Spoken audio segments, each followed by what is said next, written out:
dando continuidade a uma série de mensagens que nós estamos ministrando, cujo título é Jesus por Ele Mesmo, onde Jesus se autodefine, se autoproclama.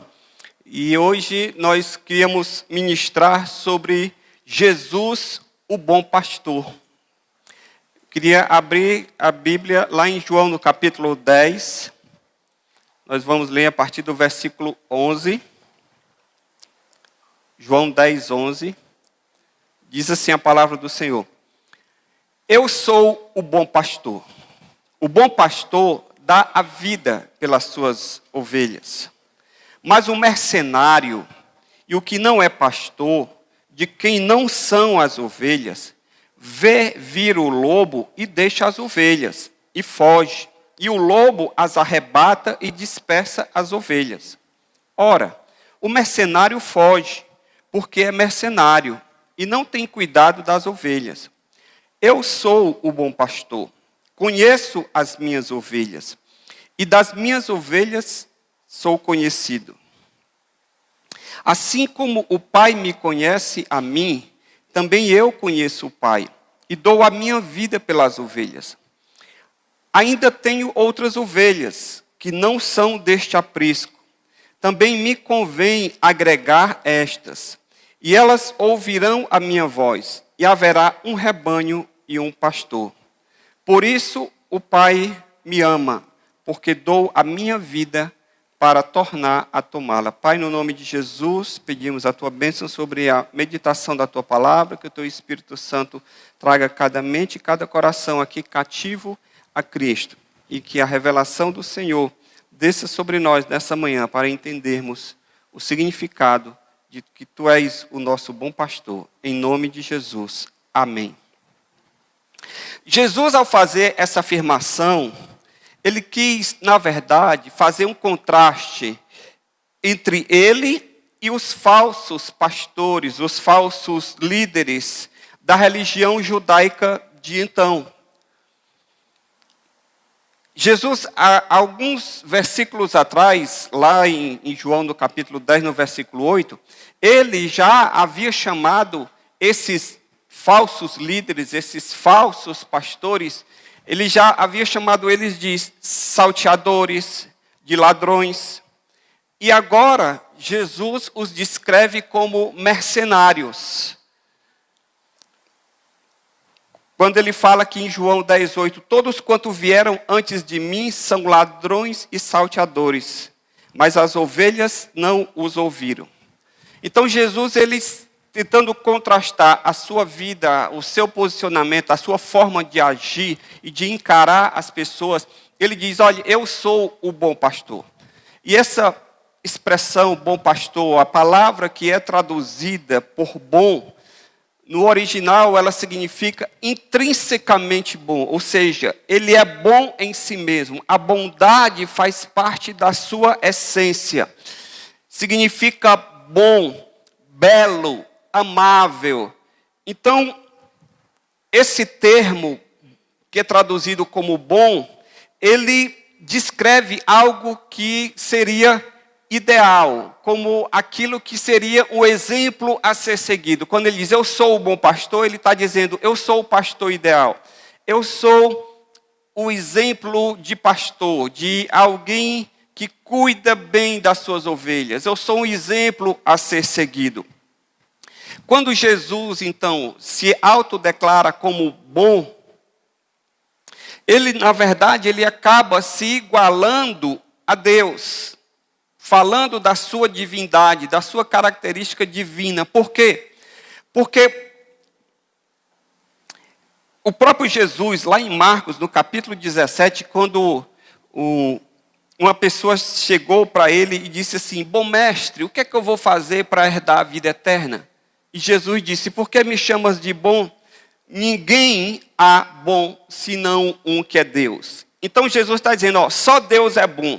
Então quando Jesus se autodenomina também de bom, ele está afirmando a sua divindade, a sua origem divina.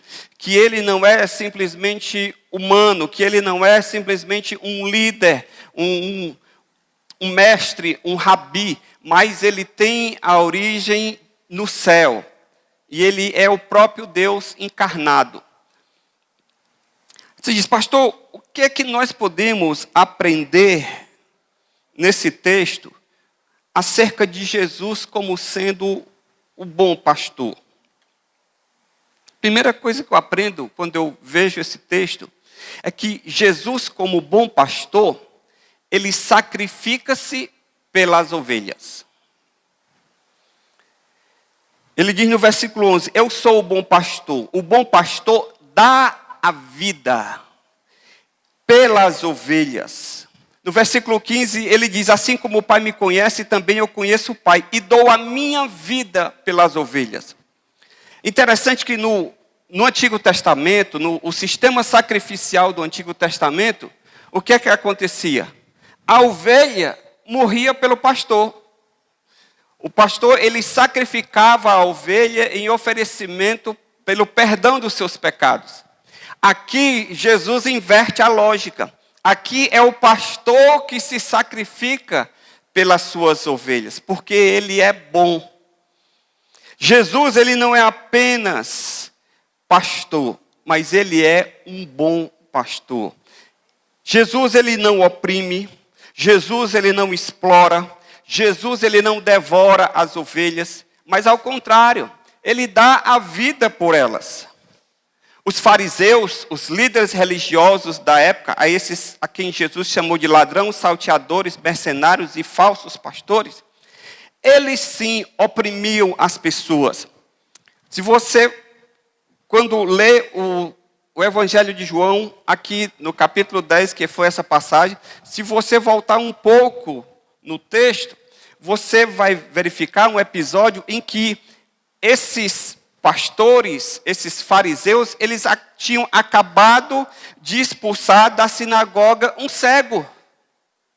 Simplesmente expulsaram o cego, porque Jesus havia curado o cego, e eles, enraivecidos, chateados por causa daquilo que Jesus fez, eles pegam e expulsam o cego da sinagoga.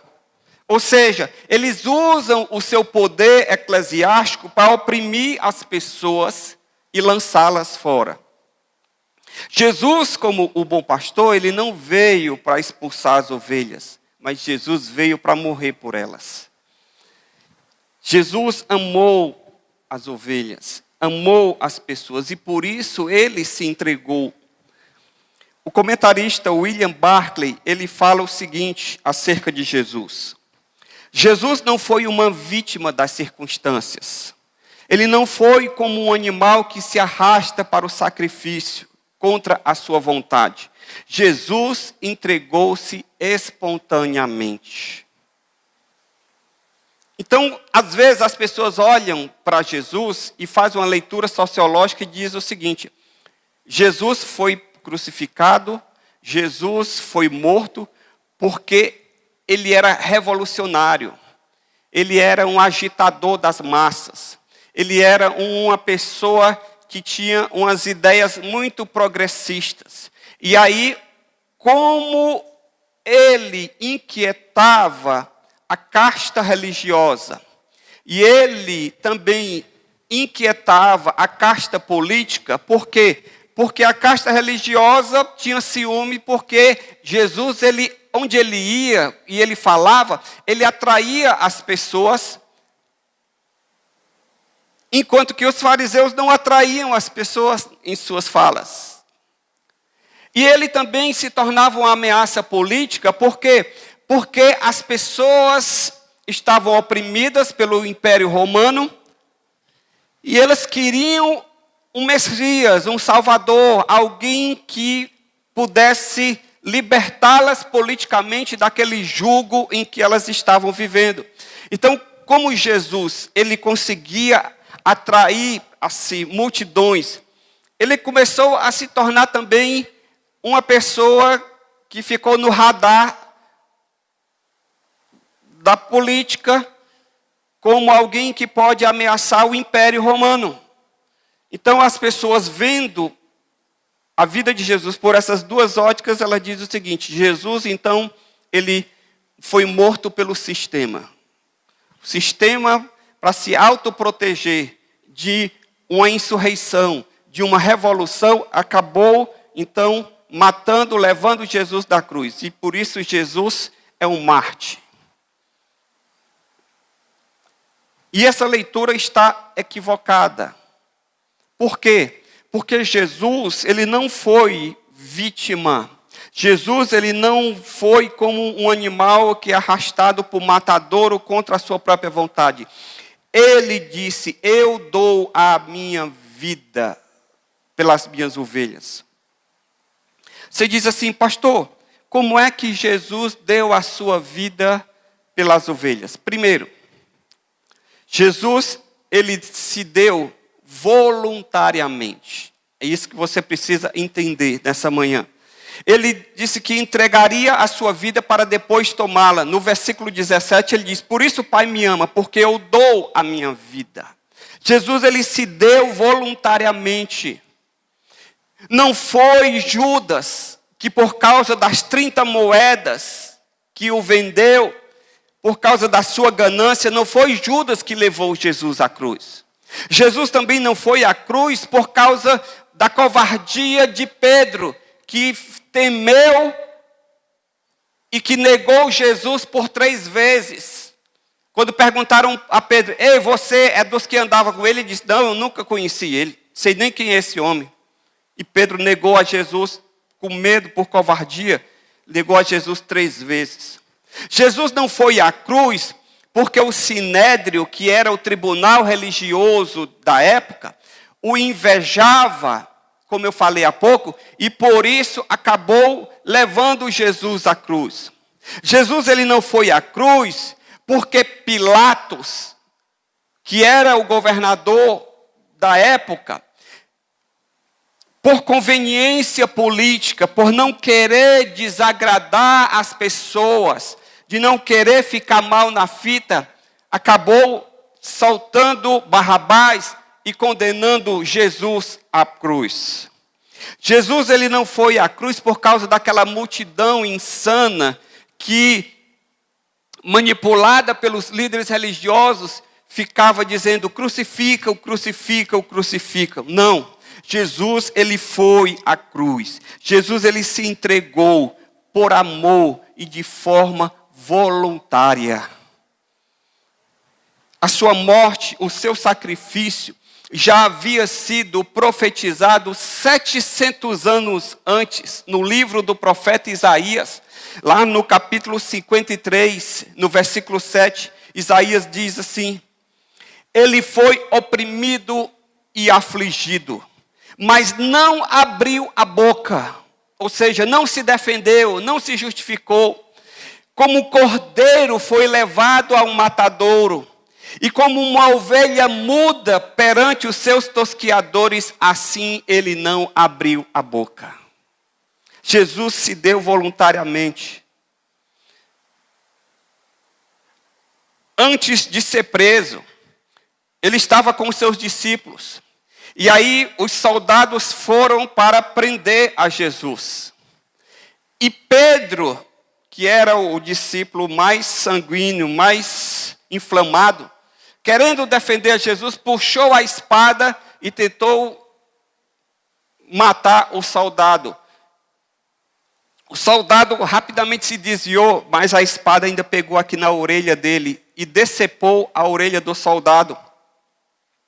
Quando Jesus, então, vê aquela cena, ele repreende a Pedro e diz assim em Mateus 26, 53, ou pensas tu que eu não poderia agora orar a meu Pai e que Ele não me daria mais de 12 legiões de anjos? Se eu quisesse ser livrado da prisão e da morte, eu pediria ao meu Pai, e Ele mandaria os anjos, e Ele não me deixaria ninguém me prender. Não precisa, Pedro, você usar de violência, não precisa você pegar a espada e tentar me defender. Eu estou dando a minha vida voluntariamente. E no versículo 54 de Mateus 26, ele diz: como, pois, se cumpririam as escrituras que dizem que assim convém que aconteça?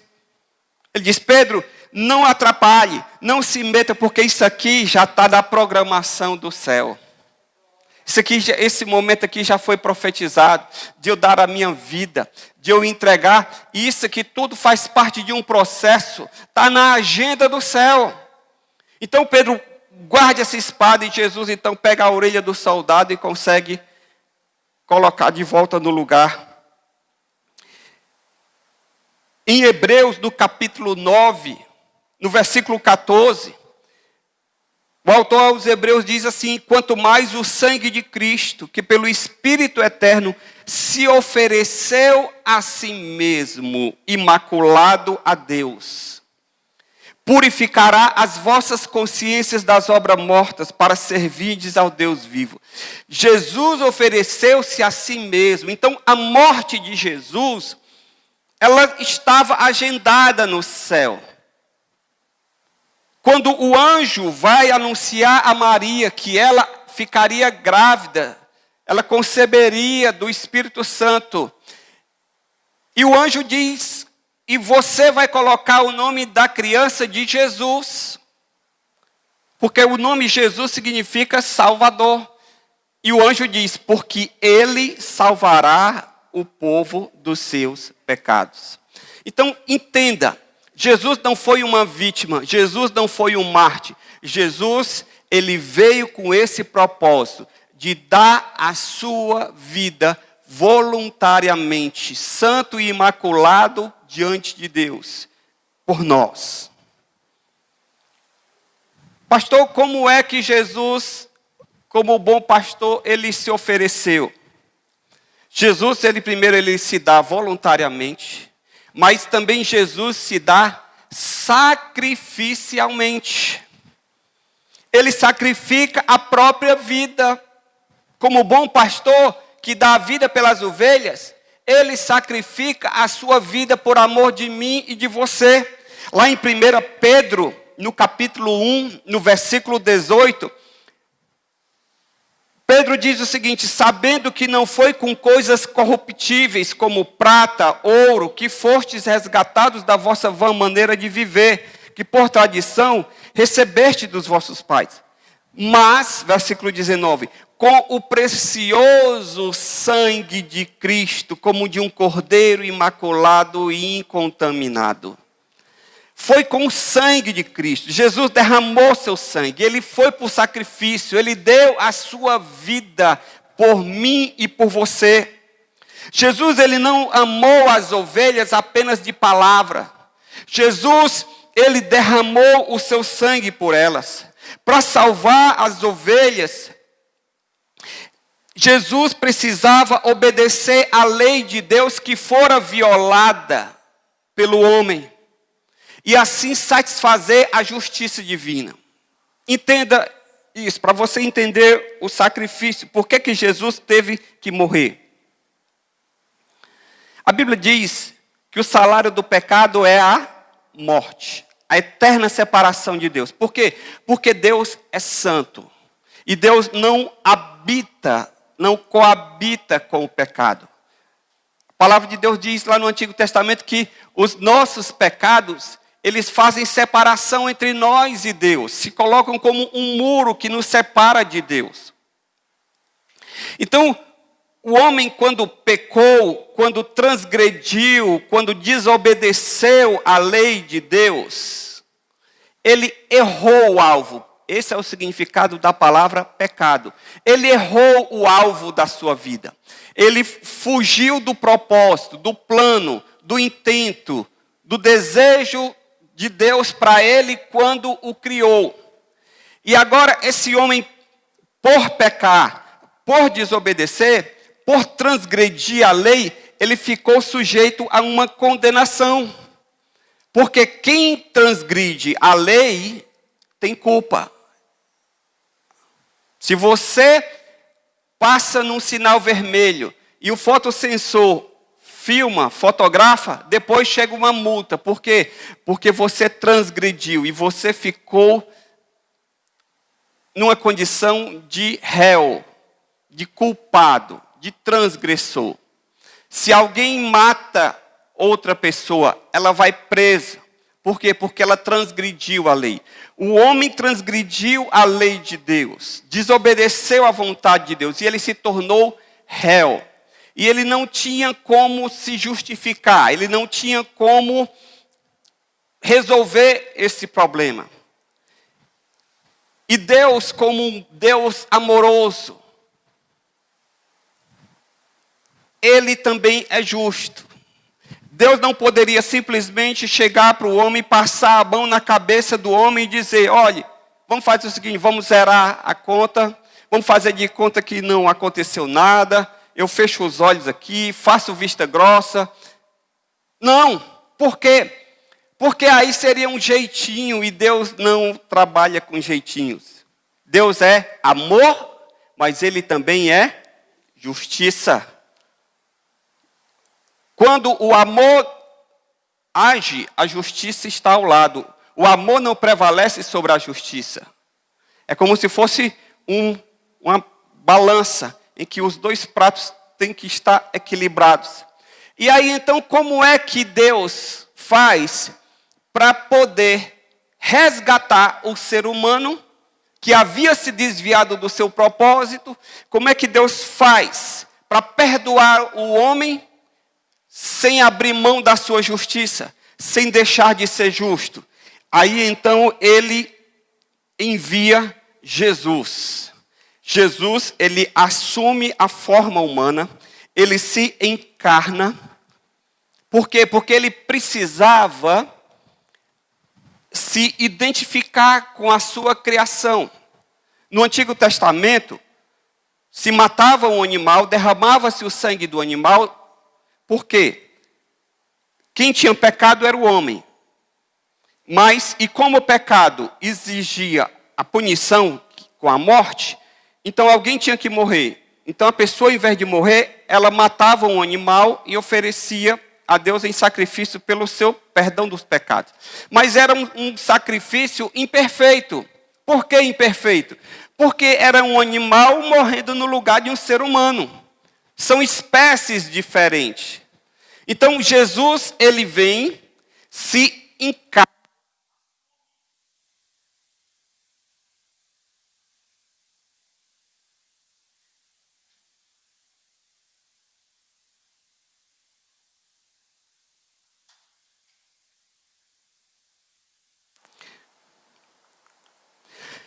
Então Jesus vem, ele se encarna, assume a natureza humana, se identifica conosco, para que ele agora, como ser humano, possa cumprir a lei de Deus, possa satisfazer a lei de Deus, e assim obedecer a Deus naquilo que o homem havia falhado, e poder então nos resgatar. Quando Jesus, antes de iniciar o seu ministério, o Senhor ele mandou João Batista, que era primo de Jesus. E João Batista, então, ele pregava no deserto e ele dizia para as pessoas se arrependerem dos seus pecados. E João Batista, ele não era muito polido nas suas palavras. Quando ele olhava para as pessoas, ele dizia: raça de víboras, quem vos ensinou a fugir da ira vindoura? Eu acho que se fosse hoje ele seria processado, né? Por preconceito, porque o estudo dá processo. Se você olhar ali é homofóbico, se você tudo você está sujeito ao processo. Então, quando João Batista diz raça de víboras, e as pessoas então vinham, se arrependiam dos seus pecados e João batizava. Quando Jesus entra na fila para vir se batizar, João Batista olhou para Jesus e disse: epa, Jesus, tem alguma coisa errada. Eu não posso te batizar, eu que preciso ser batizado por ti. E Jesus diz, lá em Mateus, no capítulo 3, no versículo 13. A palavra diz o seguinte: então veio Jesus da Galileia ter com João junto do Jordão, para ser batizado por ele. Mas João opunha-se-lhe, dizendo: eu careço de ser batizado, e tu vens a mim? No versículo 15, Jesus diz: porém, respondendo, disse-lhe: deixa por agora, porque assim nos convém cumprir toda a justiça. E ele o permitiu. Então veja bem, por que Jesus, que não tinha pecado, ele entra na fila daqueles que vão se batizar arrependido dos seus pecados? Porque ele precisava cumprir toda a justiça. Ele precisava viver uma vida justa, que agradasse a Deus em tudo. E Jesus, ele entra na fila para se batizar, não por causa que ele tinha pecado, mas porque ele precisava se identificar com o ser humano em tudo. E assim cumprir a justiça de Deus. E assim Deus, ao perdoar o ser humano, ele não estava agindo apenas por amor quando envia o seu filho para se sacrificar, mas ele também estava satisfazendo a sua justiça. Por quê? Porque era alguém justo que estava cumprindo a sua lei, cumprindo o seu mandamento. E esse Jesus depois poderia agora, vivendo justamente, santa e imaculadamente, morrer como Cordeiro de Deus, vai à cruz, dá a sua vida, se sacrifica, por amor de mim e de você, para que agora nós, quando colocamos a nossa fé nele, nós podemos receber dele a salvação, o perdão dos pecados, a justiça. E quando Deus olhar para mim e para você, ele olha e nos vê santos, justos e puros, não porque sejamos perfeitos, mas por causa da nossa fé no sacrifício de Jesus que assumiu o nosso lugar. Portanto, só Jesus era sem mácula e que poderia salvar as suas ovelhas. O sacrifício de Jesus, portanto, foi a forma perfeita de Deus perdoar os pecados sem abrir mão da sua justiça. Lá em Levítico, no capítulo 19, no versículo 22, para você entender o sistema sacrificial, diz o seguinte: e com o carneiro da expiação da culpa, o sacerdote fará propiciação por ele perante o Senhor, pelo pecado que cometeu, e este pecado que ele pecou será perdoado. Ou seja, matava-se o carneiro, sacrificava-se o carneiro, para que o pecado daquela pessoa que estava oferecendo fosse perdoado. Essa era a base do sistema de sacrifício do Antigo Testamento. E Paulo agora no Novo Testamento, ele associa a morte de Jesus ao sacrifício do Antigo Testamento, quando ele diz aqui em Romanos 3, 24, sendo justificados, ou seja, considerados justos diante de Deus, gratuitamente pela sua graça, pela redenção que há em Cristo, ao qual Deus propôs para propiciação pela fé no seu sangue, ou seja, o sangue de Cristo que foi derramado no seu sacrifício, para demonstrar a sua justiça pelo perdão dos pecados. Então, veja, o sangue de Cristo derramado na cruz foi a forma que Deus arquitetou a redenção, o perdão para mim e para você. Para demonstração da sua justiça, versículo 26, neste tempo presente, para que ele seja justo e justificador daquele que tem fé em Jesus. Então, quando eu coloco a minha fé no sacrifício de Jesus, eu recebo a justiça de Cristo da minha vida. E Deus olha para mim não simplesmente como um pecador, mas como alguém santo, por causa que o sangue de Cristo derramado por mim foi aplicado na minha vida. Então Jesus, ele se deu voluntariamente e Jesus se deu sacrificialmente. É o que a gente chama de cortar na carne. Já ouviram essa expressão? A pessoa diz, olha, eu estou cortando na carne. Ou seja, eu tô me sacrificando. Está difícil para mim. Eu estou indo para o sacrifício. Usa-se muito essa expressão no futebol. Um um jogador que é estrela, ele está machucado, mas o time está numa final de campeonato e a presença dele no time é imprescindível. E aí então ele vai jogar mesmo machucado, porque é importante a presença dele. Ele pode desequilibrar a partida. E aí o repórter, o narrador diz, fulano de tal está machucado, mas ele vai jogar porque ele está indo no sacrifício. Jesus, ele nos resgatou, dando a sua própria vida, derramando o seu próprio sangue. Ele diz, eu sou o bom pastor, que dou a vida pelas minhas ovelhas. Mas Jesus, ele não apenas se deu voluntariamente. Jesus, ele não apenas se deu sacrificialmente. Mas Jesus também se deu vicariamente. O que é isso, pastor? Substitutivamente. Jesus, ele assumiu o meu e o seu lugar. Em 1 Pedro, no capítulo 3, do versículo 18, Pedro diz o seguinte, porque também Cristo padeceu uma vez pelos pecados, o justo pelos injustos, para levar-nos a Deus, mortificado na verdade na carne, mas vivificado pelo Espírito. Então a morte de Jesus, ela foi substitutiva, porque foi o justo morrendo por mim e por você que somos injustos. Jesus, ele morreu no lugar das ovelhas. A sua morte possibilitou e efetivou a nossa salvação. Em outras palavras, ele pagou a nossa dívida. Ele foi condenado em nosso lugar. Jesus morreu pelos pecados, o justo pelos injustos. O próprio Jesus, ele fala claramente disso aqui em João, no versículo 15, quando ele diz, assim como o Pai me conhece a mim, também eu conheço o Pai e eu dou a minha vida pelas ovelhas. Então, Jesus, ele simplesmente não morreu como um mártir executado pelos homens. Ele não morreu simplesmente como vítima do sistema.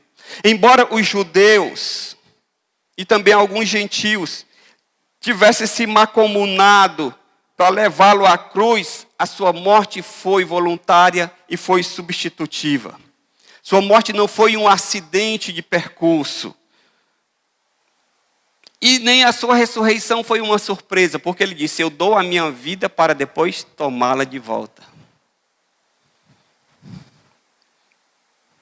O bom pastor, Jesus, ele tem poder de dar a sua vida, mas também tem poder de reassumi-la, porque ao terceiro dia ele ressuscitou dentre os mortos. Jesus, ele levou sobre si a condenação do pecado, assumindo o meu e o seu lugar. O texto diz lá em Isaías, no capítulo 53, no versículo 5. Mas ele foi ferido por causa das nossas transgressões e moído por causa das nossas iniquidades. O castigo que nos traz a paz com Deus, estava sobre ele. E pelas suas pisaduras nós fomos sarados. Todos nós andávamos desgarrados como ovelhas, cada um se desviava pelo seu caminho, mas o Senhor fez cair sobre ele a iniquidade de todos nós. Então, Jesus, ele morreu substitutivamente, ele assumiu o meu e o seu lugar. Por que Jesus é o bom pastor? Porque enquanto os pastores da época exploravam as pessoas, oprimiam as pessoas com uma religião dura, em que eles obrigavam as pessoas a fazer coisas que eles próprios, como líderes, não tinham coragem de fazer.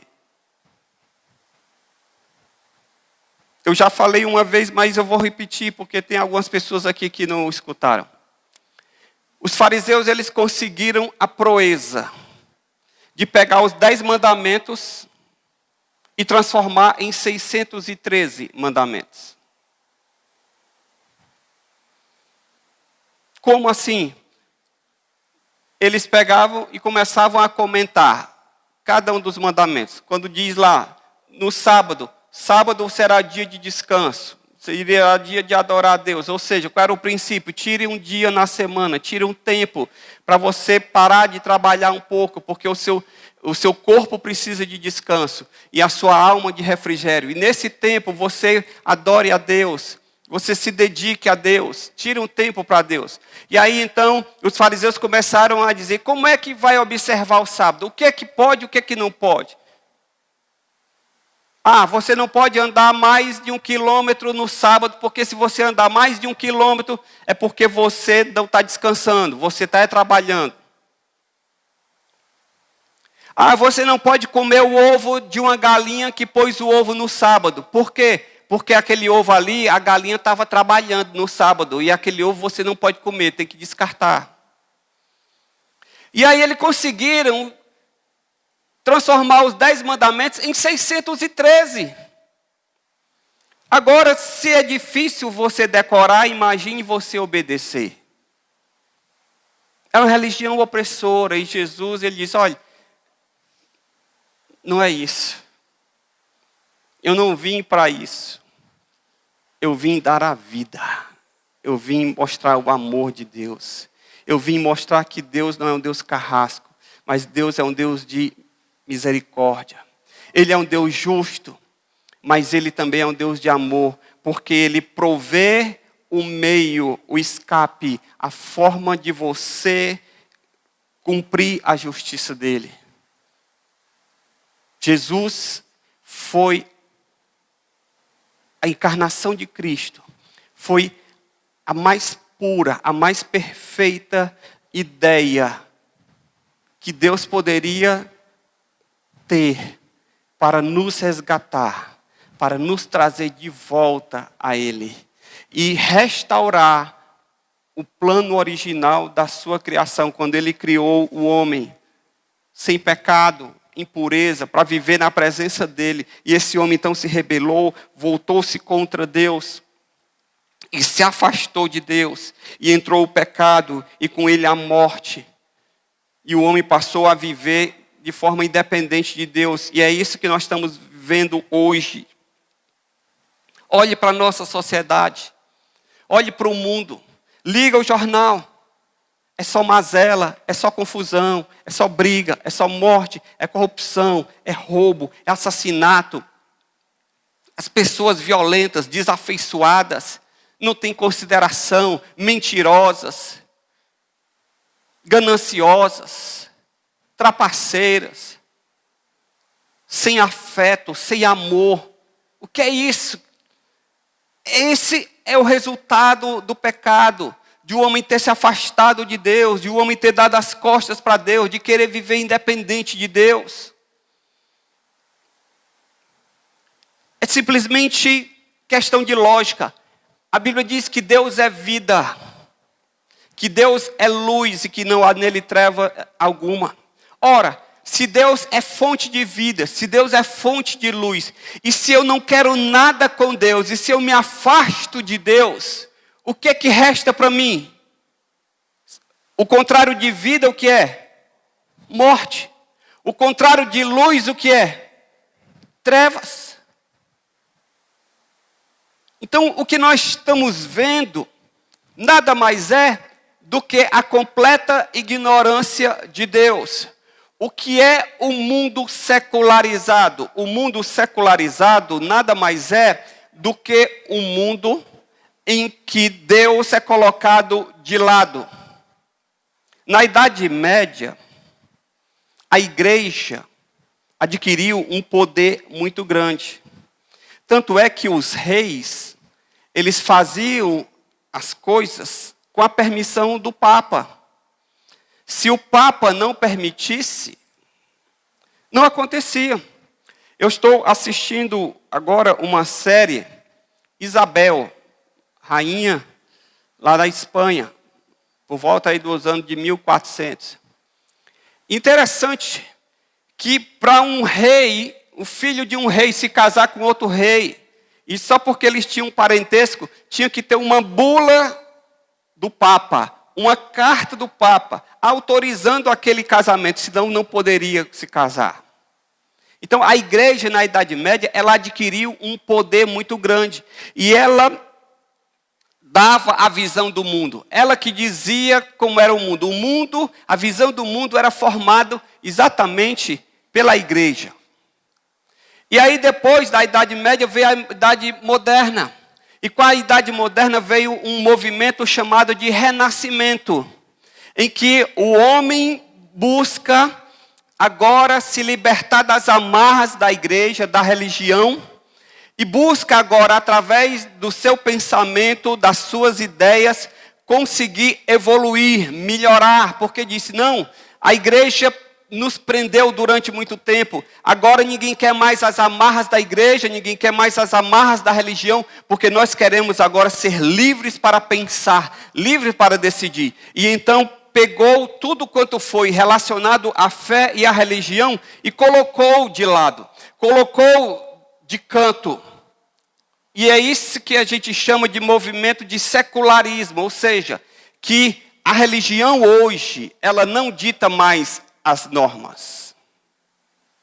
Então, por exemplo, a Bíblia diz que o aborto não é correto. E eu quero lá saber disso. Isso é religião.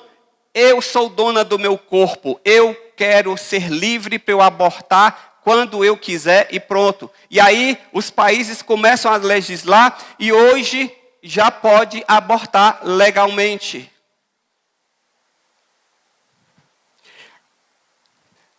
A Bíblia diz que Deus criou homem e mulher, macho e fêmea os criou. Não, hoje nós temos, além de sexo masculino e feminino, você tem N outras denominações. Cada um é livre para poder assumir o sexo que quiser, tem trans e tem tanto tipo que a gente não sabe mais nem a quantidade de classificação. Tanto é que nos formulários hoje, quando você vai preencher sexo masculino e feminino e tem um outro tipo lá, que você se autoproclama, autodeclara, o que você é? Mas a Bíblia diz que Deus criou homem e mulher, macho e fêmea. Isso aí é religião, eu não quero saber de religião. Eu que decido. Se eu quiser gostar de um outro homem, se você como mulher quiser gostar de outra mulher, é um problema de vocês. E ninguém tem nada a ver com isso. Ou seja, nós vivemos numa sociedade em que o homem se autoproclamou o centro de todas as coisas, o centro do universo. E ele agora se define, ele agora diz o que é certo e errado. O certo e o errado não tem mais nada a ver com o que Deus ou a religião diz, mas é com o que eu, enquanto ser humano, independente de maior pagador das minhas contas, eu é que decido e ninguém tem nada a ver com isso. Jesus, ele veio exatamente para nos resgatar dessa situação de morte, de afastamento de Deus, de ignorância em relação a Deus. E Jesus, ele, através da sua morte, do seu sacrifício, que foi voluntário, através da sua vida, que se deu de forma substitutiva em nosso lugar, através do seu sacrifício, que deu pagando o preço com a sua própria vida, Jesus, ele nos possibilita voltarmos para Deus, ao plano original de Deus. Nessa manhã, você que está aqui ouvindo a palavra de Deus, você tem a oportunidade de poder fazer a sua escolha. Você quer viver com Deus? Você quer receber o sacrifício de Jesus, o bom pastor, para a sua vida, para o seu perdão de pecados? Ou você pode simplesmente dar de ombro, ignorar a Deus e dizer, eu que sei o que é melhor para mim. Eu vou fazer aquilo que eu tenho vontade. Vamos ficar de pé na presença do Senhor.